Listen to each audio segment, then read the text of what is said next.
do they want to cause? They can't be allowed back to any royal events because they'll probably be wired up and taped for the next series of their thrilling life story. So what do? What does King Charles do about his own son? Does he cut him off? Does he strip him of his titles? This is his son. It's a Shakespearean tragedy unfurling. And I'm afraid when it comes to help, I think Prince Harry might be beyond it.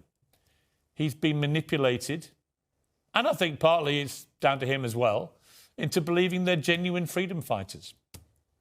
To see this institutional gaslighting that happens is extraordinary. And that's why everything that's happened to us was always going to happen to us, because if you speak truth to power, that's how they respond. Truth to power? What are you talking about? You're Prince Harry, the Duke of Sussex, once third in line to the throne. It doesn't get a lot more powerful than you before you decamped for your freedom, before you gave up any royal duty, but wanted to have your royal cake and eat it by keeping your titles so you could exploit them and make gazillions of dollars in America to the highest bidder. And what do you do for that money? You trash your family endlessly, and you're going to keep doing it, as does your wife, who trashes her own family, most of whom she's disowned. Is this what happiness looks like, Harry? Really? You're happy? Hating your entire family? Your wife hating all hers, apart from her mother? Like many of the claims in the series, none of this stacks up, does it? There were the claims of racism at the palace, but no evidence of who that person was or what they actually said. Apparently, Meghan, she repeated this in this new instalment, was banned by somebody at the palace from seeking help for her suicidal thoughts. Think about that for a moment. Who was that person? Are they still working at the palace? Does that person exist? Did somebody actually say to her, you might be feeling suicidal, but it's bad for the brand, you can't get help? And if they did, where was her husband in all this? Where was Prince Harry, Mr. Mental Health? He never stops banging on about it and about the need to get help. And yet when his own wife apparently had suicidal thoughts, he didn't get her help. Does that make any sense? Does that sound even remotely plausible to you? Because it doesn't to me. So that's where we are. Another tissue of self-serving lies, mostly, I suspect. We don't know yet, but most of it looks like the Oprah interview, just another load of unsubstantiated smears designed to portray them as victims. But it doesn't really pass the muster of fact-checking. 1 minute they're the beloved young couple who inspired a nation, the next that nation is horribly racist, out to throw Meghan to the wolves from the very beginning. The attacks from the press were so wicked that she was hated and feared for her life. But also the entire plot against them was because they were simply too popular. So they were hated and despised and too popular. And this was all apparently a heroic fight for family privacy, but we have to learn about that fight in a $100 million reality TV show that flaunts their young family and boasts about their very public social justice campaigns. Harry and Meghan take their audience for fools. They blame everybody but themselves. They present even the most incendiary of claims with no evidence. And sadly, the impact is real. The royal family is getting damaged. The monarchy is getting tarnished.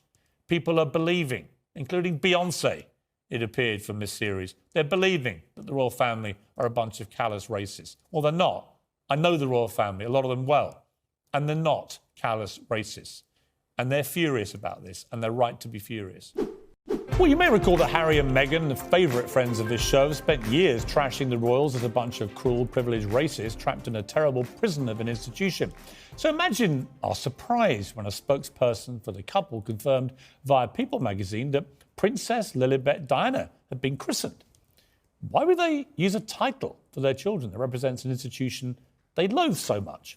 Well, joining me now to discuss all this is author and historian Tessa Dunlop, royal editor of the Daily Mirror, Russell Myers, and Michael Coles remain with, because, of course, he was the BBC's voice of royalty for 2 decades, as he reminded us. All right, Russell Myers, I don't get this. No. Because I was sure that they kept telling the world how ghastly the monarchy is. It's a prison camp. All the royals want to get away from it, but they can't because they're trapped in the world of titles and privilege. And now they want to give their kids the titles of prince and princess, even though they don't live anywhere near the royal family. They don't do any duties. They do nothing to deserve it. They live in a mansion in Montecito in California and use their own royal titles to make loads of money, which may be the clue to why they want their kids to have them. Yeah, I think you pretty much summed it up for a lot of people. They're seeing this hypocrisy being played out. It's like a soap opera, isn't it? That something out of an EastEnders script. And Harry and Meghan have made an awful lot of money and an awful lot of noise over the last couple of years by telling everybody how awful the monarchy is and the monarchy that they left behind. Indeed, Harry and Meghan wanted a half-in, half-out model. The Queen said that they couldn't. And so, yeah, it's very, very surprising that they should want this... Well, you say surprising. I would say, Tessa Dunlop, rank hypocrisy yet again from these two. Russell's so polite. First time on the show agreeing with you. You wait, he'll turn the screws in a minute. I would like to suggest that Harry and Meghan is a bit like criticising the police force. I often criticise the Met Police. My uncle was a commissioner in the Met Police. Doesn't mean that I don't believe in having a police force. You can criticise the monarchy and say, here are the fault lines, and do it clumsily. But why would they want to inflict on their children royal titles that make them part of the royal family worldwide and expose them to the misery and pain and trauma which Harry tells us he suffers on an hourly basis, normally for large cheques, by the way? Because isn't it very clear they've left the rigid institution? Yes, so why do they want the working titles? Institution, and they're going and they've got monarchy light, Atlantic style. That's what they've done. Why do they want the titles? I don't understand. Well, you do understand. You Tell need me to why. spell it out for you. Well, a couple of reasons. One is, there's cachet. Oh, cash, the you mean? pricelessness. There's cash. Yeah, in the There's slippery cachet world. and cash. Oh, come on, Piers. Because we all know Harry and Meghan, as Harry and Meghan, would be making a lot less money if they weren't the Duke and Duchess of Sussex, they are. which goes on every statement they ever make. I just want to share something with Michael and Russell, and this is an epiphany I had today when thinking about Piers. I do occasionally think about you off screen. I bet you never stop. I've come to the conclusion that although you sit there night after night professing to be a monarchist, you're not deep down. I am. No, because the whole point is, with the system of hereditary monarchy, you can't choose the loons and losers that get born with the right to be princess and you can. No, you can't choose them. Michael no, Cole. you can't. Michael Cole. It's all very odd. It's pick and mix, isn't it? We want the trappings. Yes, we want the it's royal titles. cake and eat We it. don't want the duty. We don't want the hard work.